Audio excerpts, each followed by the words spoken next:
తెలంగాణ ప్రభుత్వం ప్రతిష్టాత్మకంగా చేపట్టిన కులగణనలో ప్రైవేటు వ్యక్తులు పాల్గొనడంతో కలకలం రేగుతోంది. ప్రభుత్వ ఉద్యోగులతో సర్వే చేయిస్తున్నామని చెబుతూ ప్రైవేటు వ్యక్తులను ప్రభుత్వం ఈ సర్వే కోసం ఉపయోగిస్తోందని ప్రతిపక్షాలు ఆరోపిస్తున్నాయి. ఈ నేపథ్యంలో కులగణన సర్వే కోసం ఓ విద్యార్థి ఇంటికి రాగా ఆ ఇంటి యజమాని నిలదీసిన వీడియో ఒకటి వైరల్ గా మారింది. ఇది ఎక్కడ జరిగిందనే వివరాలు మాత్రం లభ్యం కాలేదు. అయితే ఈ వీడియోలో సర్వే కోసం ప్రైవేటు వ్యక్తులు ఎలా వస్తారంటూ యజమాని ప్రశ్నించడం కనిపిస్తోంది. కాగా కులగణన కోసం 80,000 మంది ప్రభుత్వ ఉద్యోగులను సిద్ధం చేశామని ప్రభుత్వ వర్గాలు వెల్లడించాయి. ఇందుకోసం ప్రాథమిక స్కూళ్లలో పనిచేస్తున్న టీచర్లను, అంగన్వాడీ సిబ్బందిని ఉపయోగించుకుంటున్నట్లు పేర్కొన్నాయి. ఈ సర్వే కోసం ప్రాథమిక పాఠశాలలకు ఒంటిపూట బడులు నిర్వహిస్తున్నారు.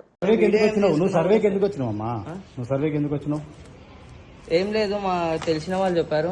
తెలిసిన వాళ్ళు ఏంది సర్వే అనేది ఒక చట్టబద్ధతతో ప్రభుత్వం చేసేది తెలుసా నీకు? అవును అంకుల్, అది నువ్వు పిల్లగాడివి, స్టూడెంట్, నువ్వెందుకు సర్వేకి వచ్చినావు? సరే అంకుల్, నాకు తెలియదు. నువ్వు చేయకూడదు కదా, నువ్వు ఎందుకు వచ్చినావు అమ్మా? నీకు ఏ సూపర్వైజర్ పంపిండు? వస్తున్నాడు అన్న, ఒక వస్తున్నాడు కాదు, ఎందుకు వచ్చినావు తమ్ముడు? నువ్వు రావద్దు కదా. అవును, ఇంత అమౌంట్ ఇస్తున్నారు. అమౌంట్ ఇచ్చి ప్రైవేట్ వాళ్ళు చేయకూడదు కదా సర్వే? క్లియర్ గా చెప్తున్నారు గవర్నమెంట్. అది ముందు నాకు తెలియదు, మాకు తెలియదు. ప్రైవేట్ వాళ్ళు సర్వే చేయకూడదు కదా. సరే వస్తున్నారు. ఇది కులగణన సర్వే కదా.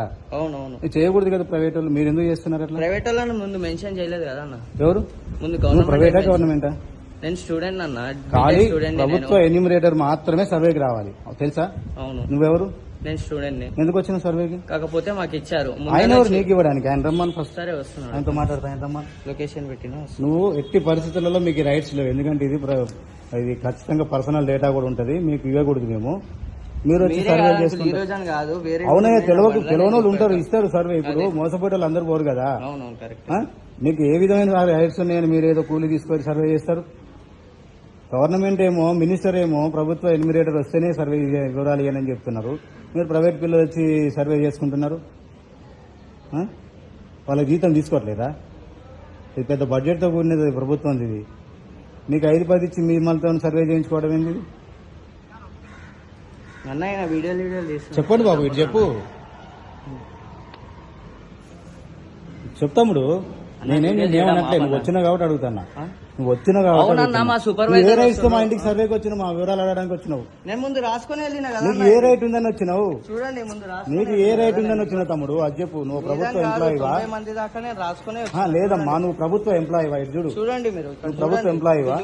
డేటా ప్రైవేట్ వాడికి అమ్ముకుంటే ఎవరు అమ్ముకుంటాం? మేమెందుకు అమ్ముకుంటాం? ప్రభుత్వ ఎంప్లాయీ కాదు కదా. ఎంప్లాయీ కాదు కదా. అవును, మా సూపర్వైజర్ కి మేము అందించేసాం. సూపర్వైజర్ ఇప్పుడు ప్రభుత్వ ఎంప్లాయీ అయినా కూడా మున్సిపల్ లో పనిచేసేటైనా అంకుల్. ఎవరైనా ఇప్పుడు వచ్చేటైనా ఎవరు? ఇక్కడ మున్సిపల్ ఇన్ఛార్జ్ ఎవరైనా? ఇక్కడ మున్సిపల్ ఇన్ఛార్జ్ కాదు, మున్సిపల్ ఆఫీస్ ఉందా మన సరూర్ నగర్ లో? అక్కడ పనిచేసేటైనా ఆయన మాకు చెప్పింది. ఆయన చేసుకోవాలి, మీరు చేయొద్దు తమ్ముడు. సరే, ఆయనకు వచ్చిన మీకు తెలుసు అసలు ఈ విషయం చేయకూడదని? మాకు తెలియదు కాబట్టే కదా అంకుల్ మేము చేస్తున్నాం ఇప్పుడు. ఓకే, రైట్, చాలు.